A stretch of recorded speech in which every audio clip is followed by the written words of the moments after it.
Hello everyone, good morning. কেমন আছো তোমরা সবাই? আশা করি সবাই খুব ভালো আর সুস্থ আছো। আমিও ভালোই আছি।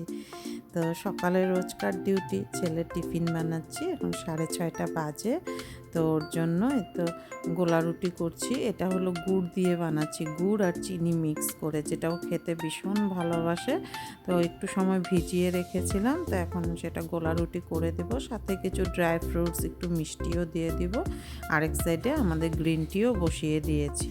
প্রত্যেক মায়েদের সকালের এই একই ডিউটি থাকে না? উঠেই আগে ঘরটা ঝাড় দিয়ে বাসি কাজ করেই, মানে বাসি কাজের মধ্যে শুধু ঘর ঝাড় দেওয়া থাকে আর চুলাটা মুছতে লাগে আর কি একটু, মানে আগের দিনের বাসিটা ভাঙিয়ে বাচ্চাদের জন্য টিফিন বানাতে হয়। তো এটা হলো সোহমের টিফিন। ওকে এখন টিফিন দিয়ে আমি পাঠিয়ে দিব। তারপর নিজেও একটু চা নিয়ে বসবো একদম রিল্যাক্স হয়ে।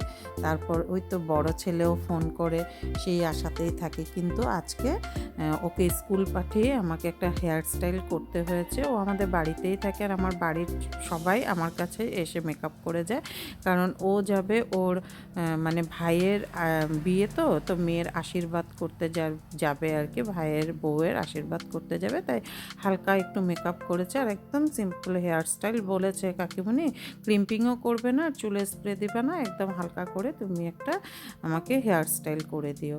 তো যাই হোক, তারপরে আমি সমস্ত কাজ করে স্নান করে আসলাম, কারণ আজকে তো আমাদের গুরুদেবের উৎসব আছে, সেখানেও যেতে হবে। তাই আমার একদম 8:30টার ভিতরে স্নান হয়ে গেছে। সকাল সকালই পুজোটা দিয়ে দিব। তো দেখো এই যে ফুলটা কি সুন্দর কালারটা না, হোয়াইটটা বেশি আর পার্পেলটা কম, আবার এই দিকেরটায় পার্পেলটা বেশি হোয়াইটটা কম। তো এই ফুলটা আমি মন্দিরে দিব। আর এতই কপাল ভালো যেন, মন্দিরে একদম গুরুদেবের চরণে এই ফুলটা দেওয়া হয়েছে। আমি তো দিয়ে এসে পড়েছি, দেখতেই পারবে তোমরা।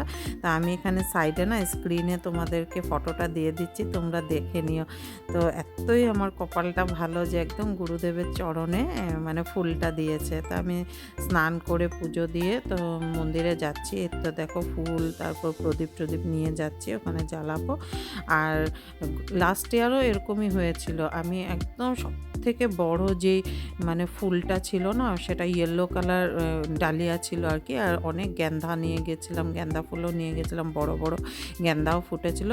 ঠিক একদম আমি না বাইরে দিতে গেছিলাম ফুলটা, আর একদম হাতের থেকে আমার ফট করে প্যাকেটটা একজন ভদ্রমহিলা এসে ভিতরে নিয়ে গেছে। নিয়ে গিয়ে একদম ঠাকুরের যেটা আসনটা থাকে, ওই আসনটা দিয়ে আসনটার মধ্যে ফুলটা রেখেছে, আর গোটা মানে আসনটা ওই একটা ফুল দিয়েই আমার ঢেকে গেছে পুরা। তো তোমরা যদি চেক করো ইউটিউবে আমার আগের বছরের ভিডিওটাতে, সেটা পুরা ভিডিও করা হয়েছিল, একদম পাবে। তো দেখো এই যে মন্দিরে আমি প্রথমে প্রদীপ জ্বালিয়ে নিয়েছি, তারপর এখন ভিতরে যাব। এখন 10টা বাজে। তো আমি ভিতরে এখন গিয়ে নমস্কার করব, প্রথমে ফুলটা দিব, তারপর প্রণাম টনাম করে অল্প দেরি বসে বাড়িতে এসে পড়ব। আর মানে লাস্ট ইয়ারও একই হয়েছে, যেখানে আমি দিয়েছি দেখো পলিথিনগুলো যে এখানে রেখেছে। তো বরকে আমি বলেছিলাম আর কি যে কোথায় ফুলটা দিয়েছে, দেখো না, দেখতেও পেলাম না একটু। রাত্রে ও গিয়ে তারপর ফটো তুলে এনেছে, আমি তোমাদেরকে স্ক্রিনশটে সেটা তো দেখিয়েই দিয়েছি। আর এই আলপনাটা আমাদের সেই তোর আর্টের মিস প্রিয়াঙ্কা করেছে, তোমরা তো দেখেছোই, ওর ভিডিও একটা করেছিল, শর্টস একটা। এই যে আলপনাটা মন্দিরে খুব সুন্দর একদম সামনের থেকে হয়েছে আলপনাটা। তো অল্প সময় বসেছি আমি সেখানে, মোটামুটি আধা ঘন্টা বসেছি, কারণ মন্দিরে গেলে না আর উঠে আসতে ইচ্ছা করে না, মানে শুধু বসেই থাকি, এত ভালো লাগে। আর এটা হলো আমাদের ডিব্রুগড় বাঁশবাড়ি, যেটা মিলন মন্দির, সেটা। তারপর ওখান থেকে বর নিয়ে এসেছে, আসার পর একটু মহামায়া গেছিলাম চা খেতে, কারণ সকাল থেকে তো আমি কিছু খাই নাই, প্রদীপ জ্বালাবো বলে। তো বর সেখানে চা মিষ্টি আমাকে খাওয়ালো। আর আমার মহামায়ার চাটাই বেশি ভালো লাগে খেতে, একদম খুব ভালো লাগে সেটা খেতে। যারা যারা খেয়েছো তারা তো জানোই যেখানে চাটা খুব ভালো হয়। তারপর তাড়াতাড়ি এসে বর সবজিটা কেটে রেখেছিল, আমি তাড়াতাড়ি এসে রান্না করে নিয়েছি। এতে ভাত বসিয়েছি, কারণ সোহমও এসে পড়বে স্কুল থেকে 2টার সময়। আর এদিকে আমি পেঁপে দিয়ে ডাল করেছি, দেখো এটা ফোড়ন দিয়েছিলাম। এখানে বাদাম ভাজা, পাঁপড় ভাজা আর ফুলকপি, তারপর আলু, মটরশুঁটি মটরশুঁটি, ক্যাপসিকাম এগুলো দিয়ে একটা ভাজা করেছিলাম। বাস এটাই লাঞ্চে ছিল। আমি তো প্রসাদ খেয়েছি, খিচুড়ি প্রসাদ, আর বর আর ছেলের জন্য এটাই করেছি।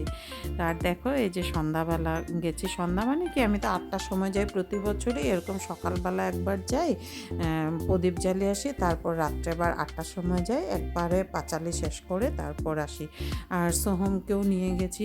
কি পরিমাণ ভিড় দেখো, একদম দাঁড়ানোর রাস্তা অবধি দাঁড়ানোর জায়গা ছিল না, মানে এতটাই ভিড় ছিল।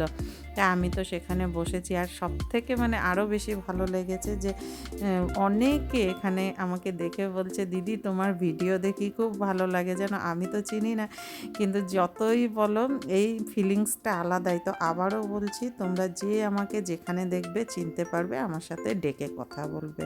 তো আজকে এইটুকুই থাকলো। সবাই ভালো থেকো, সুস্থ থেকো, আর ভিডিওটা কেমন লাগলো অবশ্যই কমেন্ট করে জানিও। তো চলো, টাটা।